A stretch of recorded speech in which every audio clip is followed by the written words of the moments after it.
네, 사법농단 의혹의 최정점에 서 있는 양승태 전 대법원장. 이제 잠시 후면 영장 실질심사를 받기 위해서 서울중앙지법의 모습을 드러냅니다. 헌정 사상 처음으로 전직 대법원장의 영장 실질심사가 열리게 됩니다. 양 전 대법원장은 이번에도 포토라인에 서지 않고 서울중앙지법 안으로 바로 이동할 예정인데요. 소환 조사 때와 마찬가지로 적극적으로 자신의 혐의를 부인할 것으로 전해지고 있습니다. 자세한 내용 법무법인 해명의 손정혜 변호사와 짚어보겠습니다. 어서 오세요. 안녕하세요. 안녕하십니까. 잠시 후에 이제 서울중앙지법으로 출석을 하게 되는데 보통은 포토라인에는 잠깐이라도 서는 게 일반적인 관행이었는데 바로 또 들어간다고 하더라고요. 예, 일전에도 법원 앞에서 포토라인 서는 거에 대해서 부정적인 의견을 피력한 적이 있습니다. 법원 일각에서는 이 포토라인이 법적 근거가 없고 무죄 추정의 원칙에 반한다 이런 취지로 이제 비판적인 목소리를 하는 사람들이 있는데요. 양승태 전 대법원장도 마찬가지로 네. 이렇게 포토라인에 서는 것 자체가 범죄자라는 낙인을 찍을 우려가 있다라는 우려를 실제로 갖고 있는 것으로 보이고요. 그렇기 때문에 포토라인은 사실은 상징적인 의미를 갖습니다. 국민들 앞에서 국민들이 알고 싶은 내용을 기자님들을 통해서 알 권리를 충족할 수 있는 유일한 기회이지 않을까 싶은데 그건 하지 않고 그대로 들어가겠다라고 하고 있는 상황이어서 이 포토라인이 필요한가, 포토라인의 적절성 또는 포토라인을 왜 넘어가는가에 대한 그 질문을 또 우리에게 주기도 하고 있는 상황입니다. 네. 참 이게 역사의 아이러니랄까요. 사실 양승태 전 대법원장은 취임 직후에 이제 기자간담회에서 구속영장 제도에 대해서 전반적인 재검토가 필요하다라는 입장을 밝혔는데, 네. 자 그런 당사자가 오늘 영장 실질 심사를 받게 되는 거죠. 그러네요. 네, 대법원의 수장이 이렇게 영장 실질 심사에 피의자 신분으로 나간다는 것은 정말 충격적인 일이 아닐 수 없고요. 71년 동안 한 번도 이런 전례가 없었습니다. 예. 그만큼 사실은 범죄의 중대성이란 우리 사법부가 반성할 날이 아닐까 생각이 드는데요. 본인이 영장 실질 심사에 대한 제도 개선을 요구했던 부분은 여러 가지 이제 피의자들의 인권이라든가 이런 걸 고려했을 것인데 지금은 피의자의 인권을 정책적으로 고려할 것이 아니라 본인이 받고 있는 40개의 혐의에 대해서 어떻게 방어를 할지 고민을 해야 되는 시점이기 때문에 굉장히 참담하고 수치스러운 날이라고 기억하지 않을까 생각이 듭니다. 네. 자, 오늘 일정 한번 짚어주시죠.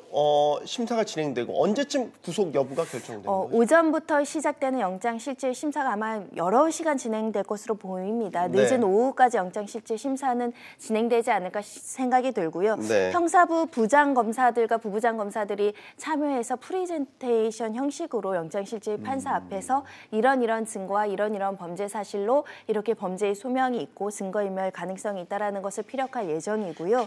마찬가지로 변호인들도 상당한 시간을 할애해서 그 방어권 보장을 위해서 적극적으로 이 범죄가 성립되지 않는다는 걸 밝힐 예정으로 보입니다. 이렇게 네. 영장 실질 심사가 늦은 밤까지 이루어진다라고 한다면 아마도 이 영장 실질 판사님 그 기록을 살펴보고 고민하는 시간이 필요하지 않겠습니까? 늦은 밤 또는 내일 새벽, 보통 한 내일 새벽 정도, 한 오전 5시, 6시 요 정도의 결정이 많이 나죠. 내일 새벽까지는 결정이 되지 않을까 생각이 듭니다. 네. 그러면 양 전 대법원장 측은 어떤 부분을 강조해서 소명을 할까요? 일단 수사기관에서 4가지의 기조로 일관되게 주장하고 있다고 합니다. 네. 모른다. 제가 되지 않는다, 내가 하지 않았다. 그런 여러 가지 이제 변명을 하지 않을까라는 생각이 드는데요. 결정적으로 이렇게 내가 지시한 바 없고 보고한 적 없고 실제로 나는 잘 모르는 것이었고 하급자들이 했던 것이다. 서로 그런 행위가 있다고 하더라도 제가 되지 않는다. 그리고 요즘에 가장 강조하는 것은 직권남용이 성립하기 위해서는 대법원장의 직무 범위 안에 이런 재판 개입을 할 수 있는 권한이 있어야 되는데 그런 권한은 부여되지 않았기 때문에 직권을 남용하지 않았다라는 대법원의 판례에 비추어 제가 되지 않는다라고 이제 호소할 것이 분명한데요. 결국 여기에서 이제 쟁점이 될 수 있는 것은 그럼 지시하고 보고했고 이 재판 개입에 얼마나 관여했는지 여부입니다. 이것은 네. 사람의 진술 이해 물증으로서 검찰이 얼마나 범죄 혐의에 대해서 소명할 수 있는지 이것이 핵심이 되지 않을까 생각이 듭니다. 네. 그 영장 실질 심사, 그러니까 영장 전담 부장판사 명재권 부장판사에 대한 관심도 덩달아서 높아지더라고요. 25년 후배라고 네, 그렇습니다. 전해지고 있는데 어떤 인물로 알려져 있습니까? 27기고요. 사실은 법원 내에 이런 이력을 가진 분은 많지는 않습니다. 왜냐하면 검사 생활을 10년을 하다가 네. 2009년에 전직을 해서 10년 동안 이제 판사 생활을 하셨던 분이니까 네. 검찰의 입장에서도 수사를 해보고 판사의 입장에서도 어떤 판단을 해본 지위에 있어서 적절한 균형감을 갖고 있을 것이다라고 이제 평가하시는 분들이 많은 상황이고요. 일단 그 종전이 이 사법농단 사건과 관련해서는 계속 압수수색 영장들이 기각이 되다가 고영한 박병대 전 대법관부터 이 양승태 전 대법원장의 어떤 차량이나 사무실에 압수수색 영장을 발부한 인물들도 알려지고 있고요. 그리고 종전의 이제 사례들을 본다면 조현오 전 경찰청장이 댓글 지시한 사건에서도 구속영장을 발부를 했습니다. 네. 그런 면에 있어서는 법리에 입각해서 증거에 입각해서 영장을 발부한다라고 보시면 될 것 같고요. 이 명재건 부장판사가 이렇게 영장실질 심사를 맡게 된 경우는 회피, 기피 사유가 상대적으로 다른 법관들보다는 적다라는 겁니다. 네. 왜냐하면 대법원이라든가 법원행정처에 근무한 이력이 없기 때문에 상대적으로 공정성을 유지할 수 있는 인물이기 때문에 이번에 이거를 심리한다라고 보시면 될 것 같습니다. 알겠습니다. 일단 뭐 지금 법조계 안팎에서는 양 전 대법원장이 구속될 가능성이 낮다라고 보는 게 중론인 것 같은데 그 근거를 어떻게 볼 수 있을까요? 일단 오랜 기간 수사가 이루어진 측면, 수사가 굉장히 장기간에 이루어졌습니다. 그럼 예. 수사에서 파악할 수 있는 증거는 대부분 확보가 되지 않았을까? 그럼 결국 이제 소송의 그 형사 재판에서 실제로 실체 심리를 다투는 문제만 남아 있기 때문에 증거를 이렇게 확보할 수 있는 충분한 수사 기간이 있었기 때문에 증거인멸 가능성은 상대적으로 낮은 거 아니냐 이런 관측이 있을 수 있고요. 더군다나 지금 양승태 전 대법원장이 끊임없이 주장하고 있는 것은 관여된 바가 없다. 지시한 바가 없다. 그런 범죄에 대한 소명이나 입증이 좀 부족하지 않느냐. 일각에서는 이런 주장도 있고요. 그리고 예전에 그 박병대 전 대법관이나 고영한 전 대법관이 영장이 기각되면서 이제 거론됐던 사유 중에는 도망갈 염려가 없다. 주거지가 일정하고 신원이 확신하기 때문에 도망갈 염려가 적은 상황이라서 그러면 원칙적으로는 불구속 원칙이기 때문에 불구속해야 되지 않느냐. 이런 관측이 있는 것이고요. 더군다나 네. 이것이 대법원 수장에 대한 사건이다 보니까 이 구속 수사가 필요하냐 불구속 수사가 필요하냐에 대해서 굉장히 엄격하게 영장 실질 심사가 따져볼 것인데 조금 엄격하게 본다고 한다면 피의자, 피고인의 방어권 보장을 위해서 구속 수사 꼭 필요하느냐 이런 의문을 가질 수 있기 때문에 기각될 수도 있다라는 관측이 있는 겁니다. 네. 이제 법 감정이라는 측면에서 본다면 만약 구속영장 청구가 기각된다면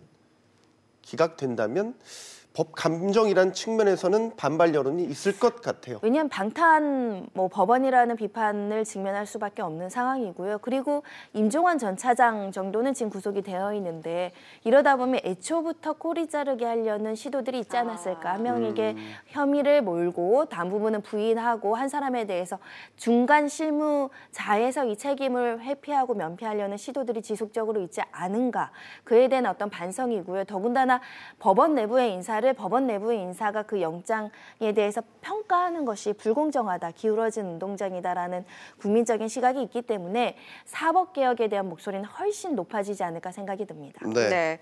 자, 이제 삼성 바이오로직스 관련 내용으로 좀 넘어가 보도록 네. 하죠. 증권선물위원회가 이제 고의회계 분식을 이유로 삼성 바이오로직스에 내렸던 제재 효력이 당분간 정지됩니다. 법원이 삼성 바이오로직스에 손을 들어준 셈인데 그 배경이 뭡니까? 근데 손을 들어줬다라는 표현보다는요, 절차적으로는 있을 수 있는 일입니다. 왜냐하면 어떤 예. 행정처분이 있고요. 행정처분에 대한 효력에 대해서 이제 본안에서 이제 다툽니다. 왜냐하면 네. 적절한가 아닌가, 이 사건에서는 고의회계 분식이 있었느냐, 회계 기준을 이렇게 변경하는 것이 불법적이고 범죄가 되느냐, 이런 여러 가지들은 이제 소송에서 치밀하게 오랜 기간 법정 다툼을 해야 되는데 그 전에 이제 행정처분으로서 관할 당국이 내린 대표이사 해임 권고라든가 가징금이라든가 이런 것들이 이미 그 집행이 돼버리면 사실은 이게 적법한지 불법인지 여부가 확정되지 않은 상황에서 제재가 네. 먼저 이루어지는 꼴이 돼버리니까 예. 이런 경우에 회복할 수 없는 여러 가지 손해 발생에 대한 우려가 있고 공익침해 우려가 크지 않았을 때는 안 한다는 게 아니라 정지한다는 겁니다. 소송이 끝날 때까지 임시적으로 네. 정지하고 소송 결과를 보고 하더라도 늦지 않다라는 법원의 판단이 있었던 것이고요. 이것을 이제 행정처분의 집행 정지라고 하는데 일시적으로 유보적으로 정지한다.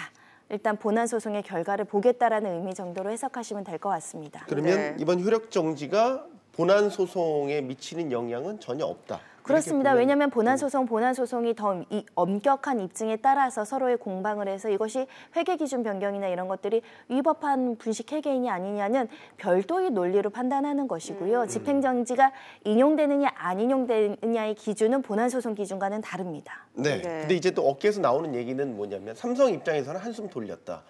금융 당국 입장에서는 약간 체면을 구겼다. 뭐 이런 식의 이제 해석들이 나오고 있었어요. 그러니까 결국은 이제 다툼의 여지가 있다라고 이 집행정지 재판부에서 본 것은 그만큼 치열한 법정 공방이 이루어질 수 있고 명확하게 고의로 회계 분식했다라는 평가가 있을 없는 상황이기 때문에 이게 법적인 다툼이 있다는 건 그야말로 삼성바이오로직스가 다시 기사회생해서 이거 결론을 바꿀 수도 있는 입장에 있는 것이 아닌가. 법리적으로 굉장히 치열한 논쟁이 필요하다라는 것은 명확한 회계 분식으로 보이지 않을 수도 있다라는 인식을 가질 수도 있어서 그렇죠. 이것을 입증하기 위해서는 사실은 관할 당국에서 좀 더 촘촘한 조사와 치밀한 연구가 필요한 상황이 아닌가 싶고요. 네. 삼성바이오로직스는 이런 이야기를 했습니다. 아직 결론이 나기 전에 이렇게 행정처분이 이루어지면 부패 기업으로 낙인 찍힐 우려가 있다. 충분한 방어권을 보장하기 위해서라도 행정처분을 조금 나중에 그 결과가 나온 다음에 집행을 하는 것이 타당하다라는 것인데 이 부분에 대해서는 법원도 공감을 한 것 같습니다. 네,